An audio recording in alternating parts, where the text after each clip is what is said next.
Hey ghosts, I'm Ali Plum, and this is another movie review about a film that claims to change your life. It turns out there are many films that can change your life. You actually have to be kind of careful because if your life changes and then you like it and then you watch another one of these films, then it might change for the worse and then you've ruined everything.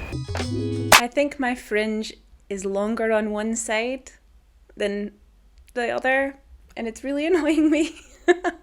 Today we're watching The Abundance Factor, a 2015 documentary written and directed by Wayman Boone and Riley Dane. I watched this film on Facebook. It was the most boomer 100 minutes of my life. The entire film is posted on there by an account called Empower You to Freedom. And you know, they really are committed to freedom, posting copyrighted entertainment for free. So we're introduced to the film by a co-writer and director, Riley Dane. He says he's walking through the woods talking to us now because this is where he walks every day in order to express gratitude, and he's very grateful today for me, the viewer. And I suppose the other viewers, but I think I was the only one at the time. And that is a nice way to start your film.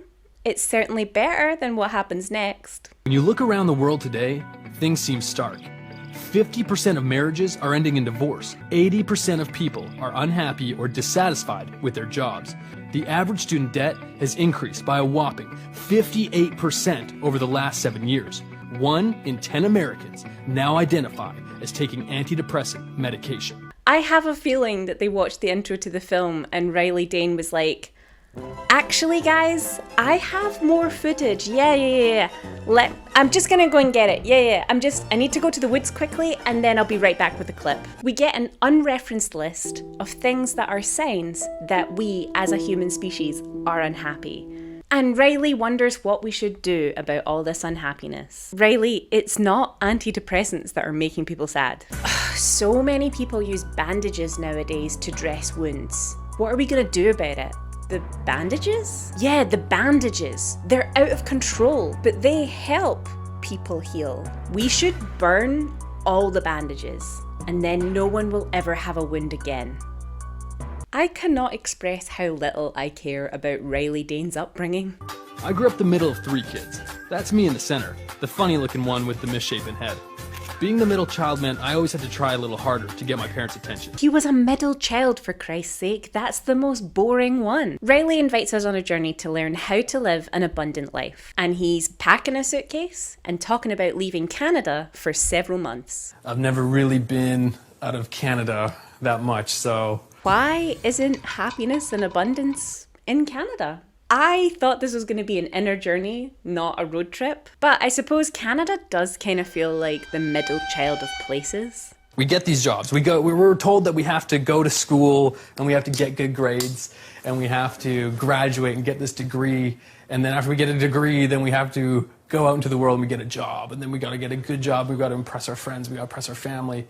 And I just can't help but wonder if there's not another way to do things. Yes, Riley, choose your own path, live your life consciously, do things your own way. But then he says, if there's not a shortcut to getting to the end, getting to the good life that we're all promised after retirement. So he wants to be retired. The thing is, it is a little bit of a lie that when you hit 65, you'll just be chilling out max, relaxing all cool. Especially if you took a shortcut and didn't save a pension. So anyway, he starts the quest for his shortcut to his dreams in LA. Now, I'll admit that I suffer a little bit from the Delulu, and I have always wanted to see LA. It's a powerhouse of cinema, the closest thing I have to religion, and I've always wanted to see what it's like. But I am under no illulu that LA makes your dreams come true. That work. Someone recently invited me to take part in an under 25s film thing, and it's like this, isn't it? This is why.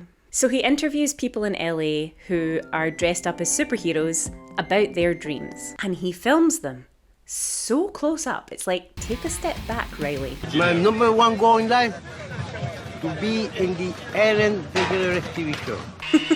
Riley then all over the wisdom of the Venice Beach residents and says that he needs real answers, and so he goes to Boston. I'm not sure if Batman and Wonder Woman alone were going to be able to solve this case. I then flew to Boston to meet with Margaret Lynch. How does it feel? You know, how big is the sky? How big are the trees? And how much love is out there in the world? And Riley doesn't even respond. He gets on a plane and leaves again. I guess what you call an abundant life. We then travel to Rancho Santa Fe to learn from none other than the T. Harv Eker. We cycle through interviews with various people who have made a career out of knowing what abundance is. Abundance is when you find one self-help documentary that's super cringe but fun to critique, and then 12 ridiculous self-help documentaries find their way to you, and you critique every last one, and your audience doesn't get bored. They want more. There's an abundance of cringe, an abundance of nonsense, an abundance of Ash on Film, who proudly sponsors this video. Now you might be thinking, Ash, you've made a joke about how you sponsor your own videos before, but kids, this is how abundance works. There are some familiar faces. Some of our buddies from The Secret are abundance believers too. But we've met so many people already, and they've all answered the exact same question. I believe abundance means... In my past, I would probably define... I define abundance as... When I think of the word abundance, the first thing that comes to me is... I also think of a bun dance. Usually, they have more than one question. Here we are in LA, sitting down with Dee Wallace, who may be best known as the mom in E.T. freedom. America, fuck yeah! This woman was the mum in E.T., and she'll do. That movie made lots of money. Abundance. And the word abundance is beginning to lose all meaning. This woman is talking about how we wait too much for things and we should just have what we want now. But they could have waited for the truck reversing nearby to stop before they did this interview. It's choosing to be satisfied in the now. We've now dropped the interludes altogether. We don't see Riley travelling anymore. He just says something like, and then we went back to LA to interview Blanche Spiritburger. We went to Plato's Cave to interview that one guy who saw the light. We went to Hell and spoke to the Venice Beach guys again. Bruce Lipton had some really interesting things to say about childhood development and how we learn behaviours. He should be a bigger focus in this documentary and not be given the same amount of time and gravitas as the E.T. mum. Finally, we do get some nuanced discussion on why the default thought pattern is negative and limiting. But when it gets deep, Riley reels it back into daftness. Riley, what do you want to do when you graduate? There's something really off-putting about this animation. Why do their mouths move like that? Because I want you to go to school. I want you to get a normal job. And why did they animate Riley telling this story on a park bench when they already have footage of him telling it in the car? Riley's driver suggests that they should go back to his hometown and tell the teacher who told him not to chase his dreams that she made a profound impact in his life by postponing his filmmaking a few years whilst he followed her advice. Have you ever have any desire to go back and talk to her? Not really. Well, you should, because that would be an interesting part of the film. Right. So, Miss Teacher. And you know, it doesn't even have to be something where you're trying to go back and beat her up. Beat her up. We begin to point the finger here at the news for telling us all that we are not enough. I tell people one of the smartest things to do is turn off the mainstream news. Quit listening to the negative programming. They call it programming for a reason. It's programming you. How do we make sure the working class don't feel content? Show them a car crash, boss. It'll remind them of themselves.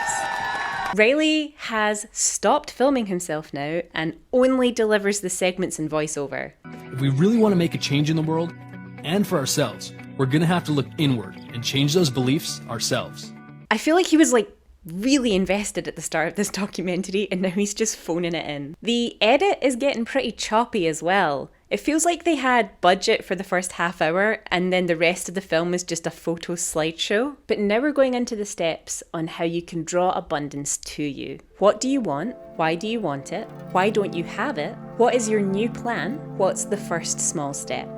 If you have a self-help bingo card at home, you can circle the money can't buy you happiness speech because it's just made an appearance. A lot of people will send out some sort of nebulous intention, like, I want to be rich. They don't necessarily mean I want to be rich, as in I want to have lots of things and I want to have a vast amount of money in the bank. I just want a big change. And somehow they think more money is going to give them all of that. I know that the cardinal sin of abundance is to want money, but hear me out. If you want money, they would ask, well, what is it that you really want? What does money lead to? I would like my YouTube channel to make enough money so that I could pay my bills, save up for my future, say no to some of the animation and editing jobs that I don't feel passionate about, be able to focus on the ones that I do feel passionate about, and spend time with my friends and family. And without money, you cannot do those things. And the next step is, why don't you have it? Well, I say this all the time. I'm not consistent with my channel, and it's because I'm a freelancer and sometimes projects come in that take up all of my time and then I just fall off the wagon and I don't have time to make a YouTube video. So the next step is, what is your new plan? And I suppose I could try and dedicate a day a week to working on my YouTube channel, or maybe more than one day. It takes me a really long time to make a video. So maybe 2 days? So the small step that I can action now is picking those days. I'm gonna try and do my YouTube video on Mondays and Tuesdays and see how that goes. Let's get abundant. I still have half of the documentary to watch. Okay, well, guess what? You ain't ever gonna be rich. That's the way it works. I'm sorry. We get loads of interview answers on how to find your purpose and calling, and that's great. But we beat this question to death.